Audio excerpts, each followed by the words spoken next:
Buenos días, muchas gracias por la bienvenida y vamos a estarnos alternando en nuestra participación el maestro Roberto Ruiz y yo, entonces él va a comenzar. ¿Qué tal? Buenos días. Antes de comenzar, ¿sí se escucha bien? Queremos agradecer a los organizadores por darnos este espacio para poderles compartir un poco de nuestras experiencias en materia de la importancia de las lenguas extranjeras, en este caso en el derecho, pero en general también. En un sistema educativo en donde la enseñanza de lenguas extranjeras no es una prioridad, podríamos cuestionarnos realmente sobre su importancia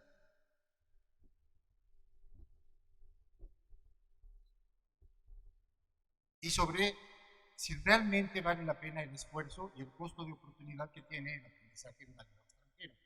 Obviamente, por el tiempo que le vamos a dedicar, el esfuerzo, en algunos casos el dinero, tendremos que dejar de hacer otras cosas, por eso es que hablo de costo de oportunidad. Tenemos también malos antecedentes, generalmente en la enseñanza básica, en la enseñanza media, en la enseñanza superior, tenemos la experiencia de que no aprendemos lenguas extranjeras. Entonces ya traemos también un desánimo en nuestros estudiantes. Eh, Desgraciadamente nuestro país, México, es de los países considerados monolingües. Son muy pocas las personas realmente que manejan dos o más lenguas extranjeras y en un ámbito profesional aún menos. En un estudio que se realiza cada 2 años de un organismo suizo, pero con presencia en varios países del mundo, eh, nosotros quedamos en el lugar número 39 de 60 países en donde se realiza el estudio. Quedamos muy por abajo aún de varios países latinoamericanos. Estamos en lo que ellos les llaman la baja competencia en el manejo de lenguas. Antes que nosotros está Argentina, que es el país latinoamericano mejor posicionado en este estudio, que está en el lugar número 15. Antes que nosotros está Perú, está Ecuador, está Brasil, y nosotros en un lugar número 39. Y lo peor de todo es que no hemos mejorado. El estudio se realiza cada 2 años y nosotros no hemos podido subir ni un peldaño, por lo menos en los últimos 6 u 8 años. Entonces, eso representa para nosotros un grave problema. Muchas personas consideran también, y de hecho nos lo han comentado, que si realmente es necesario el aprendizaje de una lengua extranjera para tener un trabajo. Y nuestra respuesta es no, porque muchos de ellos ya tienen un trabajo y no lo necesitan. Pero las lenguas extranjeras no son necesarias para lo que estamos haciendo, pero son necesarias para lo que podríamos hacer. Tener un trabajo y tener una carrera profesional no es lo mismo. Entonces, yo solo me estaría limitando si considero que para lo que estoy haciendo no necesito lenguas extranjeras. ¿Sí?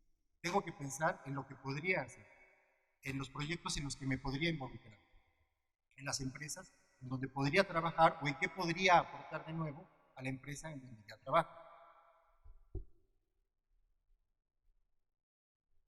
¿Por qué es importante adentrarse en el conocimiento de lenguas extranjeras? Hay muchas formas, de muchas formas podríamos sustentar la necesidad de aprender una lengua extranjera.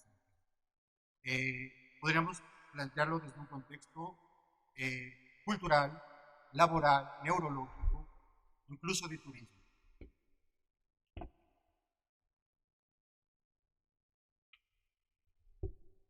Hablando de esta necesidad de aprender una lengua extranjera o por qué debería yo de estudiar una lengua extranjera, pues una de las razones es porque les va a permitir, si desean, obtener una beca y poder estudiar en el extranjero.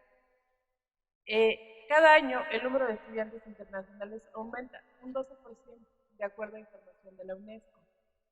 En México, a pesar del esfuerzo que realizan las instituciones mexicanas por intensificar estos programas, eh, pues no existen estadísticas oficiales que nos digan que se usan más del 10% de las becas que los alumnos, a las que los alumnos podrían acceder. Los requisitos para que ustedes puedan entrar o puedan tener estas becas son las siguientes. Carta de aceptación oficial. Estoy hablando de las becas de CONACYT.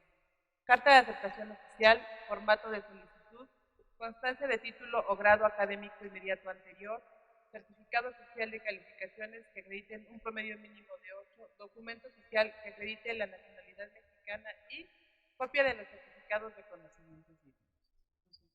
de entrada, si no se tiene el conocimiento o no se tiene la competencia lingüística en una lengua extranjera, pues van a quedar descartados. Yo les quiero comentar que dentro de la universidad son 45,000 alumnos. Hay algunas becas que se les ofrecen de manera dual y esta oficina de la universidad, que es vinculación general, que está en Rectoría General, solamente al año puede, o más bien no puede, sino porque los alumnos no pasan los idiomas de el examen de conocimiento de lengua extranjera, 20 se van. Entonces, imagínense, 45,000 de 20, y se quedan las becas, ahí esperan. Hay muchísimos convenios, hay muchísimas instituciones, pero se quedan los lugares vacíos por esta razón. Bien, sí, a este respecto existen también, por ejemplo, las becas de la Fundación Turquesa. Esas becas son becas muy importantes porque cubren absolutamente todo, cubren gastos de viaje, gastos de hospedaje, curso, incluso si la beca es por un año, nos llevan vacaciones en Italia, Alemania. Eh, Desgraciadamente el 50% de estas becas se declaran desiertas cada año por falta de manejo de los estudiantes. Y muchas veces incluso nos metemos a la página de Relaciones Exteriores, a la CONACYT, y vemos que hay maestrías en Bulgaria, ya, y pensamos que no podemos tener acceso a estas becas, pero no nos hemos fijado que muchos de estos estudios se llevan a cabo en inglés o en francés, aún para esos países, pero aún en ese caso, muchas de las becas se declaran desiertas. Al compenetrarse en el aprendizaje de otra lengua, se establecen mecanismos de corrección y comparación que ayudan a mejorar el conocimiento de la estructura y el vocabulario de la lengua materna. Se logra entonces alcanzar el nivel de conciencia lingüística que antes no se tenía. Cuando nosotros estudiamos una lengua extranjera, mejoramos mucho en el manejo de nuestro propio idioma, en el que a veces hasta el momento no éramos conscientes. Incluso aquí hemos recibido comentarios de nuestros idiomas, de los maestros que imparten redacción a los estudiantes, nos dicen que los alumnos que estudian lenguas extranjeras entienden mejor y más rápidamente el funcionamiento de la lengua materna. Entonces, en ese aspecto también es muy importante. Durante un viaje, las personas que manejan 2 o más lenguas extranjeras gastan menos, disfrutan más de la cultura del país que visitan, tienen más oportunidades y pierden menos tiempo. Es decir, hasta para una cuestión turística es muy, muy necesario el manejo del idioma. Por otra parte, la Academia Norteamericana de Neurología publicó el 6 de noviembre de 2013 los resultados de una investigación que demuestran que hablar una segunda lengua estimula la memoria, ayuda en el desarrollo de aptitudes, aumenta la capacidad para realizar tareas de forma simultánea, reduce los riesgos de padecer Alzheimer, demencia senil y otras enfermedades relacionadas con la edad avanzada. No está probado todavía que no existe el riesgo de padecer estas enfermedades, pero en estudios que se han hecho sí está comprobado que se retrasa mucho su información. Se puede retrasar hasta por más de 5 años.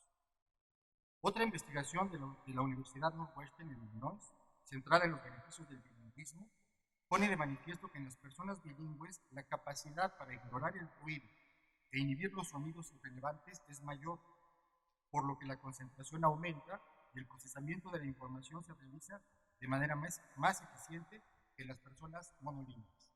Estos estudios se han hecho incluso con niños, en donde los grupos están ellos dentro de un contexto desordenado y son niños que tienen mayor capacidad para concentrarse y que por lo tanto procesan su información más rápidamente que sus compañeros. Al hablar de una lengua extranjera, la interacción se lleva a cabo en distintos contextos culturales y con niveles de percepción, de cognición y de emoción muy diferentes. El manejo de una lengua extranjera permite también percibir nuestra identidad desde una nueva perspectiva. Nos ayuda a enriquecer los enfoques tradicionales de nuestra cultura y fomenta la tolerancia y la inclusión social. Una persona monolingüe, en cambio, está condenada a presentar los mismos roles durante toda su vida. El monolingüismo aísla y empobrece a los individuos. En el campo laboral, el bilingüismo es un factor crítico en las decisiones de contratación. Una tercera parte de las oportunidades laborales se deciden con base en las aptitudes lingüísticas, aun cuando los requisitos no incluyan que el solicitante sea bilingüe. Un poco les quiero platicar, bueno, ahorita que leyó el compañero currículum, que yo soy egresada de la UNAM, salgo de la carrera de Derecho, y la verdad es que yo estudié inglés toda la vida desde pequeña, y cuando yo salía a pedir trabajo en el área del derecho, el hecho de que yo supiera inglés me daba como ventaja. O sea, no era tampoco así como dice aquí decisivo, pero sí. Por ejemplo, si éramos 5 candidatos, por el simple hecho de que yo dominaba una lengua extranjera, iba al siguiente etapa de la presentación. Entonces, aquí dice, bueno, no, a veces también me han dicho los alumnos, es que no me pidieron el inglés en el trabajo, o me lo piden, pero no lo uso. De todas formas, ¿te ayudó a entrar? Tú sabes o dominas una lengua extranjera, no solo te va a ayudar en todos los aspectos que les mencionó Roberto, sino también sí te va a dar una cualidad más para poder ser, no entrar como todos, ¿no? Que llegan y no habla inglés. Entonces, a veces el candidato pues sale, ¿no? Y también me dio acceso a otras áreas del derecho que ahorita les comento. Hablar y pensar en otras lenguas transforma la manera de abordar problemas en muy diversos campos y favorece el surgimiento de nuevas ideas. La capacidad de producir un trabajo nuevo adaptado a una situación específica es el desarrollo de la creatividad. Lo más significativo es, sin embargo, el mensaje que se transmite al interlocutor al demostrarle que al expresarnos en su idioma sin necesidad de un intermediario, su cultura ha sido valorada y se ha invertido tiempo y esfuerzo en aprender más sobre ella. La realidad práctica es que al multiplicarse las relaciones internacionales en un mundo globalizado, nos vemos enfrentados a una serie de situaciones del exterior que se expresan de manera oral o escrita y en donde el común denominador es principalmente alguna lengua extranjera. Esto obliga a los individuos a actuar de manera simultánea en diversas acciones multiculturales y multilingües. El impacto real de la globalización con las eminentes reformas en la movilidad y flujos migratorios que esto conlleva no podría todavía ser dimensionado para el mundo laboral en nuestro país, pero a medida que más empresas se centren en servir a un mercado multicultural, local o del extranjero, la necesidad de contar con profesionistas y profesionales bilingües o plurilingües se torna imperiosa. Ahora, ¿qué lenguas extranjeras son las que debemos aprender? De hecho, el factor clave detrás de la motivación para elegir una lengua extranjera es la necesidad. Y será esta la que oriente la elección de una o más lenguas extranjeras para las diferentes áreas del derecho internacional. De las casi 7.000 lenguas que existen en el mundo, las lenguas de Europa Occidental son las más frecuentes entre los profesionistas que poseen competencias lingüísticas. Sin embargo, la diversificación del poder económico en los mercados, como el caso de Asia, y la expansión de las firmas internacionales propician que otras lenguas se incorporen y cobren importancia en los diferentes sectores.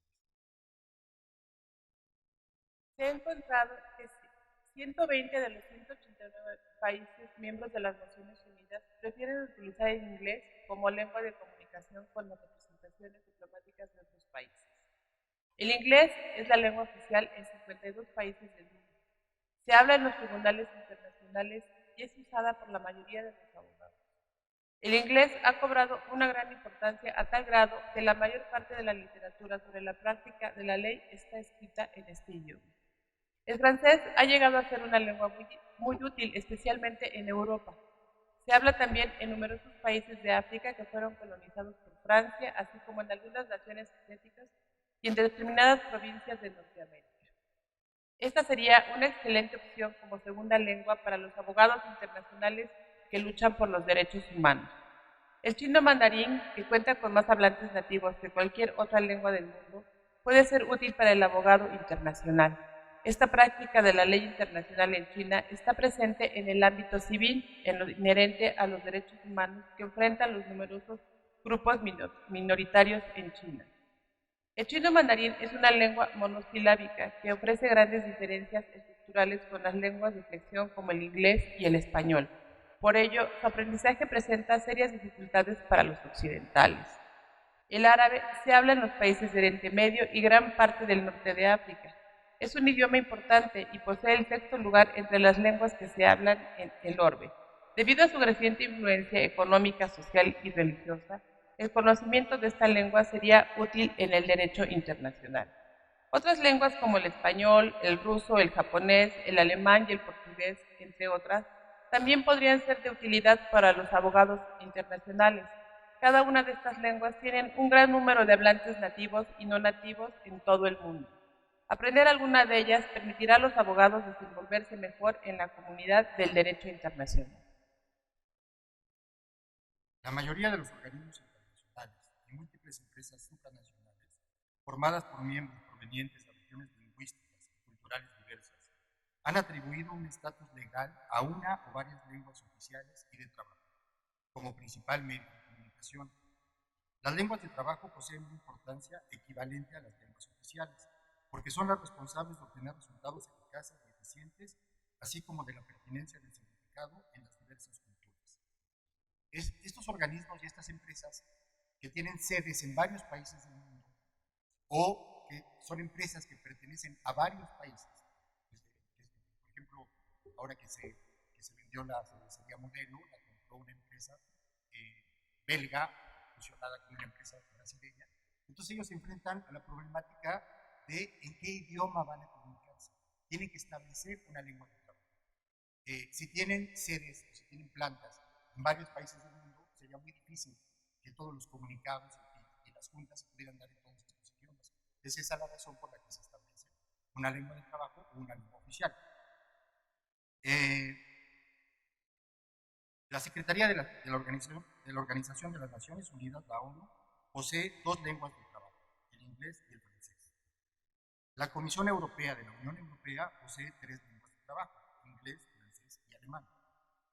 El Consejo de Europa posee dos lenguas de trabajo, la OTAN posee dos lenguas de trabajo, la OCDE posee dos lenguas de trabajo, la UNESCO seis lenguas de trabajo y la que más posee de todas es la Unión Europea, que inició con 11 lenguas oficiales, actualmente maneja 24 lenguas oficiales y 3 lenguas de trabajo, el inglés, el francés y el alemán, por los países que se han ido incorporando. Son más países que lenguas porque algunos países comparten la misma lengua, son 24 lenguas oficiales. En cuanto a las empresas, tenemos los casos, por ejemplo, de las empresas transnacionales, como Honda, la japonesa, que acaba de establecer que de aquí a 2020 el idioma, la lengua de trabajo de todas sus plantas en todo el mundo será el idioma inglés, incluyendo la de Japón. Por lo tanto, todos los ejecutivos senior tienen hasta el 2020 para demostrar su competencia en el idioma inglés. Y resulta que todos los ejecutivos senior de Honda son japoneses, menos un brasileño de ascendencia japonesa. Pero la lengua que tendrá que fungir como lengua franca en todas las empresas, en todas las plantas de Honda en el mundo a partir de 2020, será el idioma inglés. Pero no es la que inició. En Japón, otra empresa gigante de las ventas online fue la que inició en 2010 y que también adoptó el idioma inglés como su lengua oficial, como su lengua de trabajo. En el caso de esta empresa, incluso los empleados dentro de las instalaciones de la empresa tienen que comunicarse entre ellos en idioma inglés. En Honda eso no va a ser necesario. Va a ser el inglés para reuniones de trabajo, para comunicados, para oficios, para memos, pero los empleados tendrán el derecho de seguir hablando entre ellos en japonés. Yo un poco les hablaré de forma más concreta respecto a en qué nos va a ayudar saber una lengua extranjera en el área del derecho. En el campo del derecho, las nuevas lenguas abren enormes dimensiones al estudiante de esta disciplina, la situación intercultural y las ventajas competitivas en el mercado, entre otras. Con las empresas mexicanas emergentes como actores globales y el mercado de México en la mira de las empresas multinacionales, es esencial que no haya escasez de profesionales que puedan superar las barreras lingüísticas y facilitar una comunicación fluida para las transacciones comerciales. Expertos en lenguas extranjeras versados en las diferencias culturales tienen una gran demanda en el mundo corporativo y legal. Las áreas del derecho que requieren de abogados versados en diversas lenguas extranjeras son principalmente el derecho internacional de arbitraje y mediación, Las lenguas oficiales de trabajo en la Corte Internacional del Trabajo son el inglés y el francés. La figura de abogado internacional puede trabajar una amplia gama de temas de importancia. Estos abogados se especializan en un área específica de la ley, por ejemplo, asuntos corporativos como la negociación de acuerdos para las empresas ubicadas en distintos países. También pueden especializarse en trabajar acuerdos internación o en el manejo de ciertos tratados. Los diferentes sistemas judiciales, las distintas lenguas y culturas, así como la gran variedad de climas económicos y políticos, crean obstáculos significativos en la resolución de disputas internacionales. El arbitraje proporciona un medio eficaz y neutral en la resolución de estos conflictos. En estos ambientes son imprescindibles los abogados multilingües. Las áreas que requieren los servicios de abogados internacionales son las de comercio, las referidas a los negocios, la tasación de impuestos, etc. El abogado de comercio internacional debe asesorar a sus clientes sobre la forma que rigen entre los países y puede ofrecer orientación en torno a los requisitos aduaneros para los que comercian a través de fronteras. Otro aspecto en donde estos abogados serían de gran utilidad en el campo del comercio internacional consiste en la consultoría dirigida al financiamiento de transacciones en el exterior, mediante la preparación y negociación de cartas de crédito u otros documentos de corte comercial legal. Por supuesto que el conocimiento de una lengua extranjera en estos casos es imprescindible. El derecho internacional ha estado presente en los juicios de crímenes de guerra, en las discusiones en torno a los derechos humanos y en el derecho comercial entre los diferentes países. Y bueno, aquí decimos que es imprescindible el conocimiento de la lengua extranjera, pero también que ustedes conozcan los diferentes sistemas jurídicos. Porque resulta que, bueno, no sé de qué trimestre sean, pero el derecho de Estados Unidos, de Canadá, de Inglaterra, no es el mismo sistema jurídico que el sistema mexicano. Sabemos que estos países tienen un sistema basado en common law y a veces hay figuras jurídicas que no existen en una y otro sistema. Entonces es importante que ustedes también tengan conocimiento sobre derecho comparado, conocer ambos sistemas jurídicos si les interesa trabajar en estas áreas. Yo también comentaba un poco que a veces cuando estudiamos derecho nos vamos a lo tipo, derecho penal. Si yo sé que aquí en la universidad el área de concentración que más alumnos tiene es derecho penal. Y si hiciéramos si yo les preguntara, yo sería porque es el más popular, y yo creo un poco es el más popular, porque también es así como más atrayente por el tipo de cosas que ven que no son a veces tan agradables. Y que cuando ya llegas a trabajar, a enfrentarte al sistema, no es lo que tú pensabas. Entonces, me parece que el hecho de que estén teniendo ahorita este evento es muy importante que se den cuenta que no todo es derecho penal, que no todo es derecho laboral, que no todo es derecho a lo mejor administrativo. Hay otras áreas, ¿no? Que ahorita les estoy mencionando. Derecho corporativo, derecho internacional, derecho comparativo, a nivel internacional.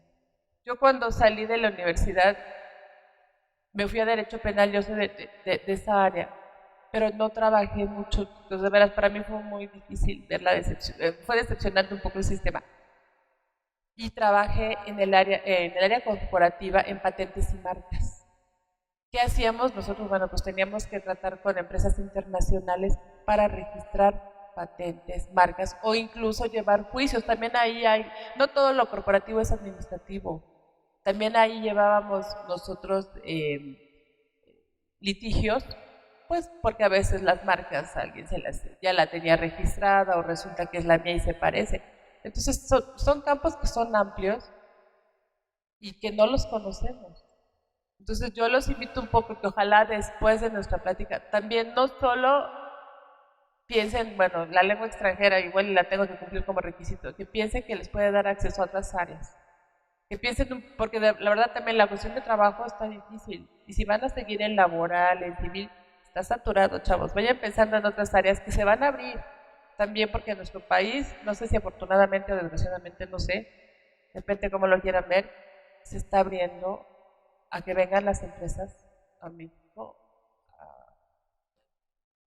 trabajar con nosotros. Eso sería mucho mejor que un abogado mexicano trabaje con ellos y no nos pegan a nosotros abogados. O podamos convivir, no importa, ¿no? Pero que sí haya gente preparada para trabajar también. Que no quedemos indefensos porque no hay nadie, como esto de las becas. 45,000 alumnos, 20 van fuera. Muy bien. La carrera de Derecho precisa de una política lingüística concebida a partir de un doble reto. Por una parte, la inclusión de lenguas extranjeras como un atributo significativo para promover la competitividad de sus egresados y respaldar de esta forma su inserción en un escenario laboral cada día más complejo. Me di a la tarea de investigar algunas de las firmas de abogados más, de mayor prestigio en la ciudad y pues de algunos de los datos que traigo que me parecen realmente significativos. Por ejemplo, Santa Marina Nisqueta es una firma de abogados que tiene más de 90 abogados, todos bilingües, todos absolutamente bilingües, muchos de ellos biculturales, y el 30% del personal está formado por abogados trilingües. Otra de ellas, Kirill García Cuellar, Aiza y Enríquez, cuenta con 21 socios y 68 asociados, también todos bilingües, y muchos de ellos trilingües. Y la mayoría han trabajado en firmas en el extranjero y tienen estudios, se han formado o tienen estudios de posgrado en universidades de Canadá, de Estados Unidos o de Europa, entre algunas de las que me haría a la tarea de investigar, y pues realmente son datos significativos.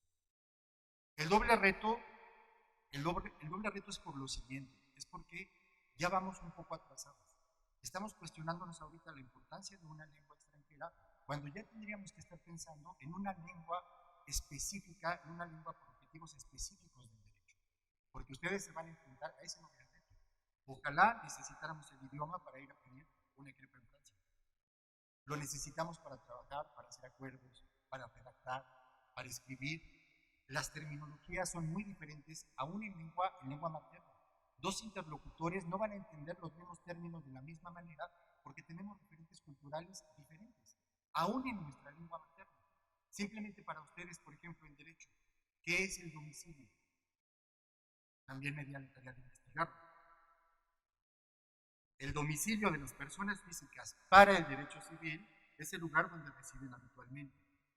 En derecho fiscal, el domicilio es el punto forzoso de referencia para un conjunto de derechos y deberes de naturaleza fiscal. Para el derecho mercantil, es el lugar donde tenga la administración principal la empresa. En caso de sucursales de empresas extranjeras, será el lugar donde se encuentre, etc. En el derecho penal, el domicilio comprende el lugar en el que una persona establece su residencia. Pues imagínense de qué domicilio estamos hablando. Cambien esto de un idioma al otro, en donde las terminologías pueden tener variantes realmente significativas. Por ejemplo, en francés, en Francia se maneja el verbo s'ennuyer. S'ennuyer quiere decir aburrirse, fastidiarse. En Quebec, el término s'ennuyer quiere decir extrañar. Entonces, si una persona de Quebec te pregunta, ¿tu t'ennuies? Tú le vas a entender que si te aburre y le vas a decir que no, y lo que te está preguntando es si la extrañas. Aquí no tendría mayores consecuencias, bueno, quién sabe. Pero imagínense en una cuestión de derecho. O sea, van a mandar a su cliente a la casa. ¿Sí? Ahí es muy, muy complejo. Realmente se vuelve complejo. Algunos términos ni siquiera tienen un equivalente en una lengua extranjera. Entonces tenemos que acudir a una traducción explicativa, tenemos que decir qué es y en qué contexto fue creado. Por ejemplo, Humaspect en alemán, literalmente ustedes lo buscan y quiere decir tocino de la pena. ¿El tocino de la pena qué es eso? Bueno, pues ese término se emplea en alemán para las personas, para el peso que han ganado las personas que comen mucho por razones emocionales. Entonces imagínense, nosotros decimos en español, tenemos que dar toda una explicación para definir un término en una lengua. Entonces, por eso tenemos un doble reto, porque ya vamos tarde. Tendríamos que llevar aquí ya el primer curso superior de inglés por objetivos específicos para el derecho, o del francés por objetivos específicos para el derecho, y todavía estamos cuestionándonos si es importante o no aprenderlos. Entonces, vamos tardecito, nos tenemos que apurar. Siguiendo un poco esto de los términos que estamos en un evento de protocolo. Yo les, yo les voy a preguntar algo, porque a lo mejor algunos de ustedes no saben inglés. Me voy a enfocar en inglés porque es la lengua, aquí tengo competencia lingüística. ¿Cómo dicen abogado en inglés? ¿Eh? Lawyer.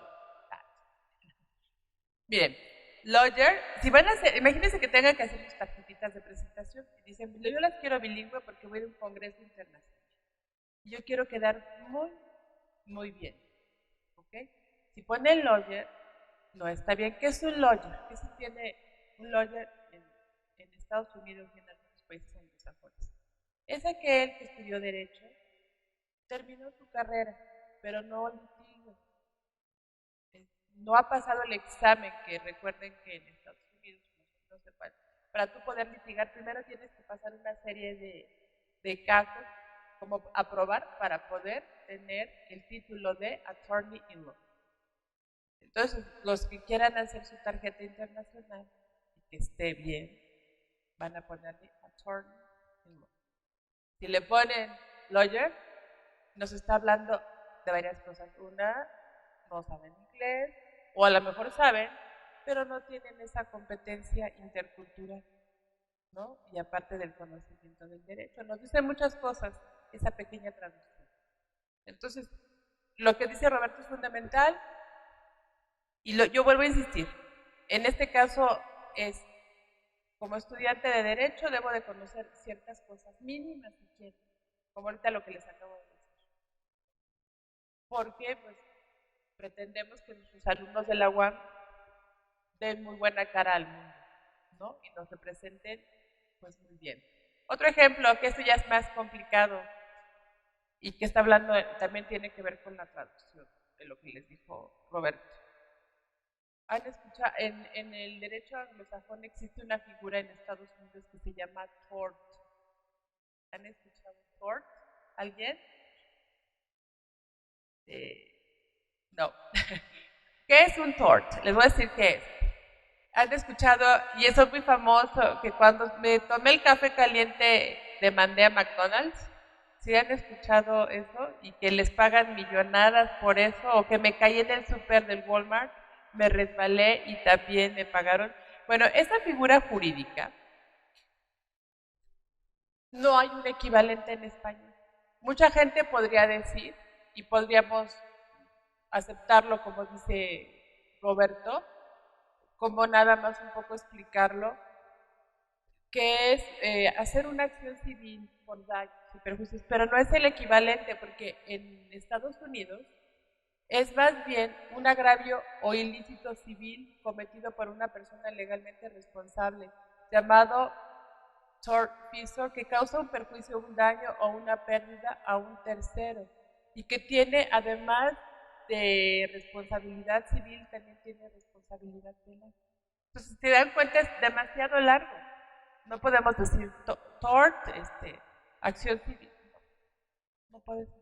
Tendríamos que irnos más allá. Imagínense que alguien les dice, oye, yo te quiero contratar para que vayas a... Que está difícil también. Acuérdense que también para allá, litigar allá también tienen que pasar ciertas pruebas y ciertas cuestiones. Pero bueno, es importante que conozcan, chavos, porque si oyen tort, a lo mejor van a decir torta, ¿no? Entonces, porque la verdad es que también ustedes tienen mucha imaginación y a veces cuando les pedimos traducir ciertas cosas, pues lo primero que me viene a la mente, ¿no? Obviamente ustedes tratan de usar lo que tienen para poder encontrar significado a las cosas. Y así hay muchos ejemplos, ¿no? De que jurisprudence no es lo mismo aquí que allá, tampoco. Y voy más adelante, hay muchas figuras jurídicas que no existen acá en México, pero que sería importante que como ustedes como estudiantes de Derecho puedan conocer, no van a conocer todas, pero algunas, las más importantes. Sobre todo estamos muy cerca de Estados Unidos y ahora vamos a estar más cerca después de las inversiones y de las empresas que vienen a nuestro país. En varias universidades de Europa, de Estados Unidos y de Canadá existe incluso la carrera de plurilingüista, de lo importante que es que un abogado maneje las terminologías y los sentidos reales que se dan en otros países. Duda razonable en inglés y duda razonable en francés no tienen la misma carga. De hecho, la palabra razonable en el Código Civil de Francia se menciona una sola vez. En cambio, el 90% de las veces que se traduce del inglés al francés, duda razonable se traduce igual, cuando en francés no representa eso. Entonces, es muy importante. Sí. Bien, pues para concluir, la carrera de Derecho necesita egresados capaces de operar simultáneamente en contextos multiculturales y multilingües. Es decir, no solamente abogados que hablen idiomas. Tienen que viajar, tienen que salir al extranjero, tienen que estudiar en el extranjero, porque no necesariamente, no solamente deben ser bilingües, tienen que ser biculturales. Y eso solamente nos da una estancia en algún otro país. Los estudiantes y los egresados de la carrera de Derecho deben poder servirse de otros idiomas con el fin de tener acceso a información amplia, actualizada y relevante. Aún como estudiantes, muchachos, ustedes, si no traen mejor información, por lo menos traerán información diferente a la que la mayoría de las personas tiene acceso. El que ustedes puedan investigar en inglés, en francés, en italiano, en otras lenguas, les va a abrir otros panoramas. Los especialistas en Derecho deben poseer un conocimiento profundo de los principales conceptos técnicos y de gestión en un contexto global, así como de los desafíos que se presentan en el ámbito jurídico internacional. Nada más les quería comentar que incluso si alguien piensa estudiar un posgrado aquí en México, les van a pedir un examen de comprensión de lectura en una lengua extranjera. Y si van a estudiar un doctorado, si ustedes quieren ir más allá, les van a pedir comprensión de lectura para ingresar y de egreso otra, van a tener que tener dos lenguas. Entonces, como dice Roberto, estamos pensando y tratando de justificar de que tienen que aprender una lengua extranjera cuando ya estamos avanzando. Entonces, ojalá, chicos, que nuestra plática les haya servido y que pues piensen en, si no les gusta, pues retomarlo y verlo como algo que les va a traer más beneficios que obstáculos. Porque ahorita aquí hay una pregunta que está un poco relacionada. Aquí ya saben que se les pide como requisito tener nivel A o comprensión de lectura. Se quedan cortos, chavos. Piensen que los de la Libre de Derecho, que los mismos de la UNAM les están pidiendo niveles más altos de idioma. Entonces, ¿dónde van a quedar nuestros alumnos? Piénsenlo, reflexionen. Gracias. Demos un fuerte aplauso a nuestros ponentes, por favor.